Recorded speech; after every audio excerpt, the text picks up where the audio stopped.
I never imagined I would one day sit down and tell this story. There was a time I believed talking about it would only reopen wounds, make me relive moments I desperately wanted to forget. I tried silence first. I tried pretending it never happened, hiding it somewhere deep, convincing myself the past can't hurt you if you don't look at it. But pain has a strange way of breathing. If you bury it alive, it keeps moving inside you, and eventually it forces you to face it. So now I am here, not as a man asking for pity, not as a hero, not as a victim, just as someone who loved deeply and discovered what betrayal truly feels like. Our life together never looked like something from a romantic movie. There were no grand gestures every day, no luxurious vacations, no glittering perfection. Instead, there were mornings when we woke up half tired but happy to simply see each other. There were little routines that built our world slowly and quietly. Her hair tied messily while she cooked breakfast. My habit of bringing her coffee exactly the way she liked it. Evenings when we lay in bed talking about nothing and everything at the same time. There was warmth, there was closeness, there was safety, and in that simplicity, I believed we had something unbreakable. Then life decided to test that belief. It started with fear, real, raw fear, the kind that grips your lungs and refuses to let them work. She collapsed. One moment she was busy with her normal day, in the next she was being rushed into a hospital, unconscious, fragile in a way I had never seen before. I remember running through the cold hallway, my thoughts not even forming into sentences. Just panic, just desperation. Doctors talked, but their voices sounded distant. Their words were heavy. Rare condition, urgent intervention, very risky, extremely expensive. It wasn't just about survival. It was about whether I could afford her survival. People like to think love is poetic, that it's beautiful, full of sunsets and promises. But love is also ugly. It demands, it crushes you, it forces you to choose between your own stability and someone else's heartbeat. And I chose her heartbeat, without hesitation, without calculation, without thinking of consequences. I sold things that mattered. I borrowed money that chained me to years of debt. I begged. I sacrificed every piece of stability I had.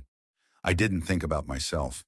I thought only about her waking up, about her breathing, about seeing her again.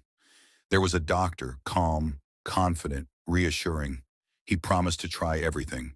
His voice became my lifeline. His hands, I believed, held my entire world. And I trusted him completely. The surgery took hours that felt like lifetimes.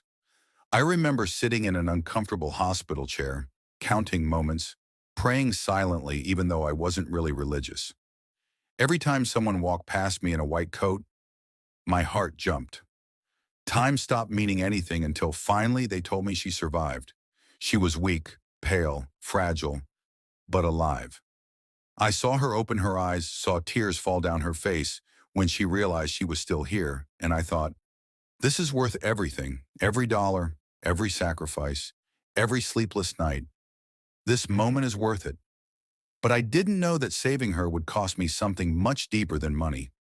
Recovery didn't just heal her body, it slowly rewrote who she was. At first I understood the fear in her eyes, the quietness, the emotional exhaustion. Anyone would change after facing death. So I stayed patient. I stayed supportive. I tried to be strong, calm, reassuring. But little by little, something between us shifted. She stopped laughing like she used to. She stopped reaching for my hand first. Our conversations became shorter, colder, emptier. She looked away more often. She stayed quiet when she used to share everything. Then the hospital visits continued, appointments, examinations, follow-ups.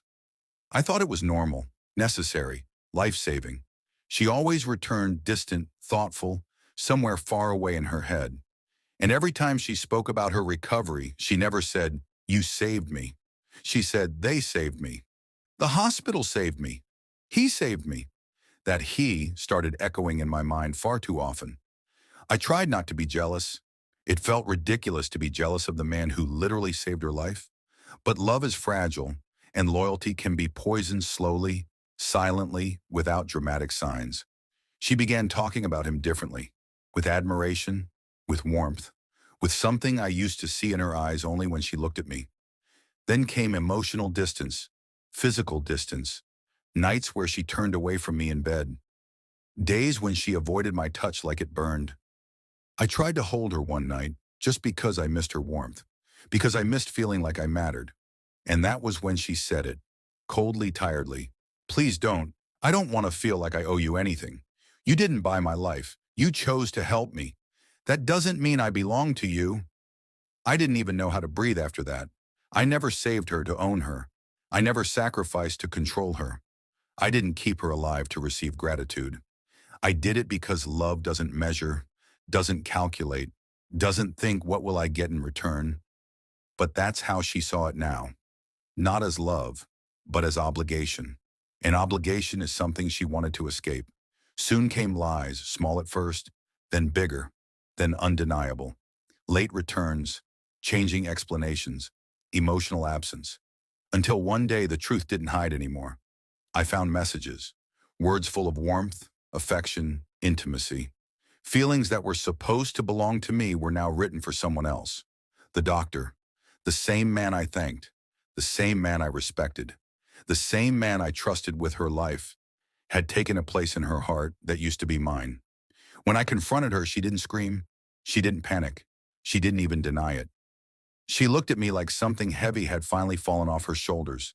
She told me she felt alive with him, that he represented her second chance, that when she looked at me, she remembered fear, pain, weakness, that I reminded her of the version of herself that almost died. He made her feel like a new person. I, in her words, belonged to her past. And then came the sentence that shattered whatever was left of me. I didn't ask you to save me. There it was. All my sacrifices, all my love, all my sleepless nights, reduced to something unnecessary, something unwanted, something almost selfish in her eyes. That night, a part of me died too. My name is Daniel, and I walked away carrying a heart full of pieces and a life full of debts. I gained not for myself, but for someone who didn't think twice before walking away. People say betrayal hurts because of what is done to you, but it hurts even more when it comes from the very person you carried, defended, protected, and loved beyond reason.